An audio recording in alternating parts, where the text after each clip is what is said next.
buli muntu alimu abantu basatu. Yeah.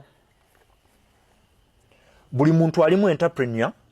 Omuyita otyakozi? Entrepreneur.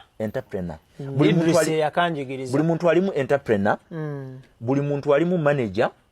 Ate buli muntu alimu technical person. Be bantu bameka? Basatu. Kakati ng'osolozeza sente z'okuva e Bulaaya. Wali soose n'otegeera. Yeah. Nti ngenda Uganda. Abantu bano abasatu abandimu ani gwenkulembeza. Ani gwensoosa. Nsoosa entrepreneur. Yeah. Nsoosa manager. Oba nsoosa the technical person. The technical me. Ku bonna ani asookayo. Yeah. Kakati okusoomozebwa kubadde okusinga okubeera okunene era we kukyali olwaleero nga tekunnaba kugonjoolwa.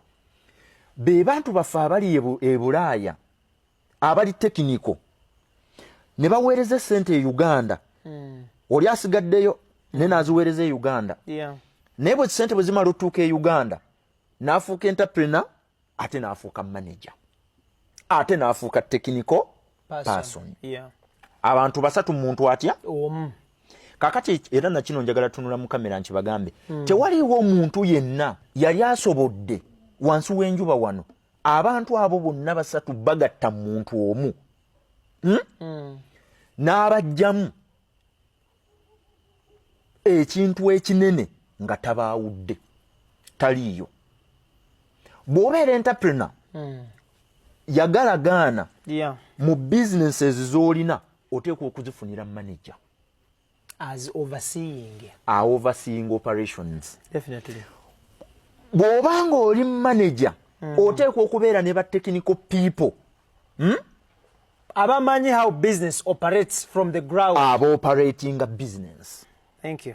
Kakati gwe bw'obanga oyagala kubeera entrepreneur, mind you, entrepreneur obuvunaanyizibwa bwo nabwo katubwawule.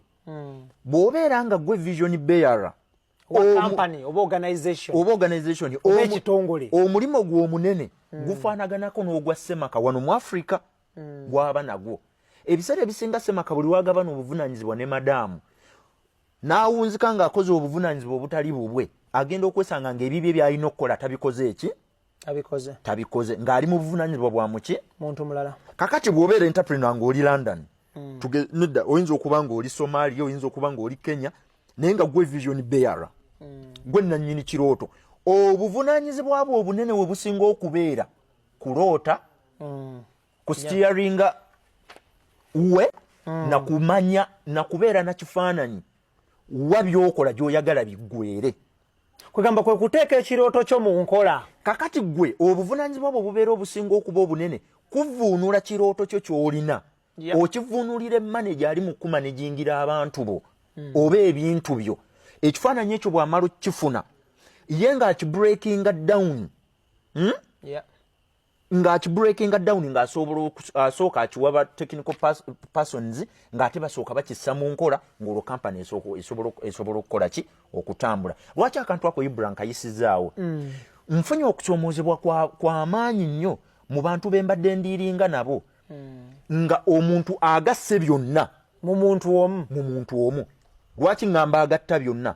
Omuntu abeera emitala w'amayanja naye nga yali mu kulagirira omusajja akoola kasooli bukya bw'asobola omukoola n'atamuwa chance omuntu ali wano kukozesa bukugu bwe na bumanyirivu kukola kintu ky'amanyi bwe bakikola.